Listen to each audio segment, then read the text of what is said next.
कुछ देर पहले भारतीय मीडिया ने इस बात को कंफर्म किया है कि 5 मई को हम ये बात कर रहे हैं कि अमेरिका और चीन के दरमियान कशीदगी बढ़ रही है और फिर चीन और भारत के दरमियान कशीदगी बढ़ रही है क्योंकि भारत इस इलाके में अमेरिका भारत को डंप कर गया मौजूदा हालात में।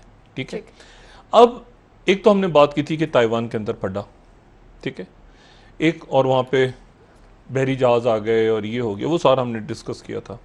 फिर हमने डिस्कस किया था सिक्किम के अंदर कि सिक्किम के अंदर जो है वो LOAC के ऊपर एक जो है वो झड़प हुई।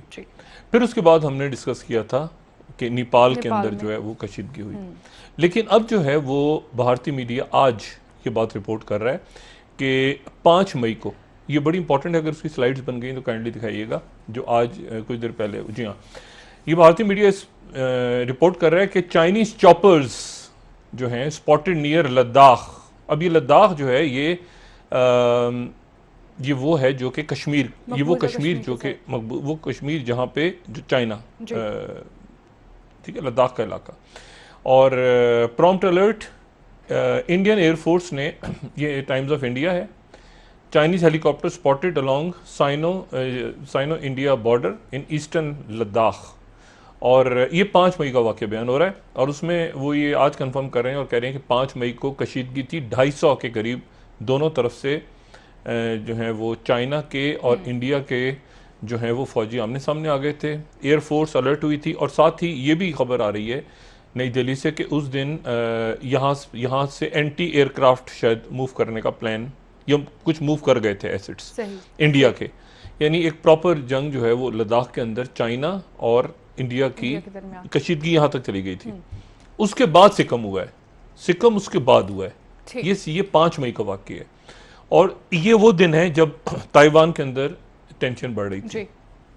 अब से कुछ देर पहले माइक पॉम्पियो जो हैं, ये पूरा पेंडेमिक के दरमियान जब वबा फैली हुई है तो माइक पॉम्पियो जो सेक्रेटरी खारजा हैं अमेरिका के, वो यरूशलेम पहुंच रहे हैं।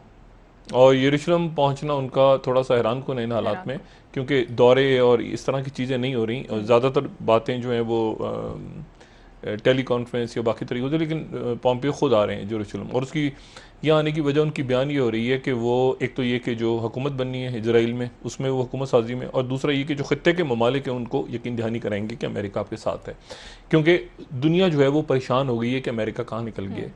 और आज अफ़गानिस्तान के अंदर नंगरहार के अंदर जहाँ पे ज़ुल्फ़िकार खलीलज़ाद साहब अभी आए थे, आर्मी चीफ से उनकी मुलाकात हुई। ये कुछ अजीब सी बात है कि ज़ुल्फ़िकार खलीलज़ाद के 3-4 दौरे हो गए हैं, उनकी मुलाकात सिर्फ पिंडी में ही हो रही है, ठीक है ना। ये एक बड़ी कुछ बात नोट की है मैंने। तो वो बहरहाल पीस प्रोसेस चल रहा था वहाँ पर। नंगरहार के जो पुलिस चीफ हैं एक ज़िले के, उनका हार्ट फेल से इंतकाल हो गया। हार्ट फेल से इंतकाल हुआ, आज उनकी नमाज जनाजा था उनका। जनाजे के अंदर धमाका हुआ, बम धमाका, और उसमें 24 लोग मारे गए। अब ये पेंडेमिक, कशीदगी और अफगानिस्तान में दोबारा दहशतगर्दी का आगाज। ये पाशा साहब वहां से चंद ही घंटों के बाद वहां से उन्होंने कहा फ्लाई बैक करूंगा, मैं रात को नहीं रुकूंगा, मैं रात को US सॉइल पे नहीं रुक रहा। तो बड़ा ये जो पिछले साल गुजरे हैं पाकिस्तान पे बड़ा दबाव रहा है, और उसकी ये वो नतीजा, ये वो दौर था जब अमेरिका मुस्तकिल वहाँ पे, अमेरिका हम आपके हैं, हम आपके कदमों में हैं, महबूब तुम्हारे कदमों में होगा, ये वो उसका नतीजा आज भुगत रहे। नई दिल्ली से क्या खबर है, अब ये सुन लें। नई दिल्ली से खबर ये है कि हमने चीन से फंडा नहीं लेना, हमने न्यूट्रल रहना है।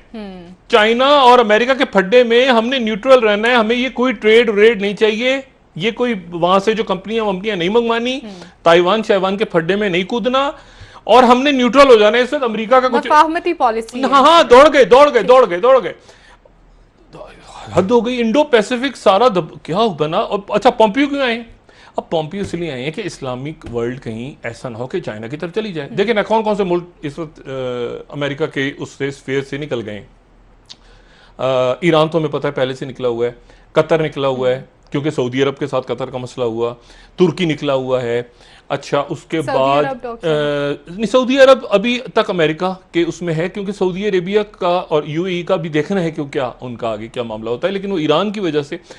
लेकिन जो सबसे इंटरेस्टिंग बात यह है कि ओमान निकल गया, जिबूती निकल गया है, ये अफ्रीकन कंट्रीज को आप मालूम नहीं ना, सूडान निकल गया, ये सारे ओआईसी के मेंबर हैं, सूडान निकल गया है, यानी ये चाइना के उसमें चला गया। फिर ये जो आपकी वसी एशियाई रियासतें मुस्लिम, देखे ना, ये सऊदी अरब, ये चाइना के इन्फ्लुएंस में चली गई हैं। अब अगर ओआईसी को आपने रखना है, टर्की पहले ही अलग हो चुका है, ईरान पहले अलग हो चुका है, कतर पहले, अभी ओआईसी को, मुस्लिम मुल्कों को संभालना सऊदी अरब अब कैसे बैलेंस करता है। और पाकिस्तान हर तरफ है, पाकिस्तान का देखे ना, पाकिस्तान के इनसे भी ताल्लुकात तुर्की से भी अच्छे हैं, सऊदी अरब से भी, लेकिन ये कि वो इसलिए आए हैं कि ये इस्लामी मुल्क ओमान, जिबूती, ये काजाकिस्तान, तुर्कमेनिस्तान, ये एशियन स्टेट, युगंडा का ऑयल सारा, वो सारा का सारा जिबूती। अच्छा, फिर उसके बाद तो अब ये जो पूरी, अच्छा वहां पे मलाइशिया जो है वो वहां पे बहुत ज्यादा चाइना को पसंद नहीं करते महातीर मोहम्मद। तो आपको पता है चाइनीज कंपनी को भेजा, लेकिन इंडिया के खिलाफ, कश्मीर के खिलाफ खुल के, जाकिर नाइक को उन्होंने अपने यहाँ रखा हुआ। तो ये अब थोड़ा सा अमेरिका निकल के आ रहा है कि ऐसा ना हो, पैसिफिक को तो भुगत रहे हैं, ये पूरा मिडिल ईस्ट, यूरोप को भी देखते हैं, ये मिडिल ईस्ट ना निकल जाए हाथ से। Deal of the century. तो और इसमें अफगानिस्तान के अंदर दोबारा वो गवर्नमेंट नहीं बन रही जी, वो नहीं बन रही, वो जो है ना, नहीं अशरफ गनी अब्दुल्ला को सर पैर है ही नहीं, था ही नहीं, वो कहाँ था वो मायदा, उसको कोरोना जो बच्चा कुछ था, कोरोना खा गया उसको, खा गया। ठीक है डॉक्टर साहब, कोरोना आपको पता है दीमक का रोल भी प्ले करता है, खा गया उस मायदे को। बहुत सारे मामला रुक गए हैं डॉक्टर साहब। नाज़रीन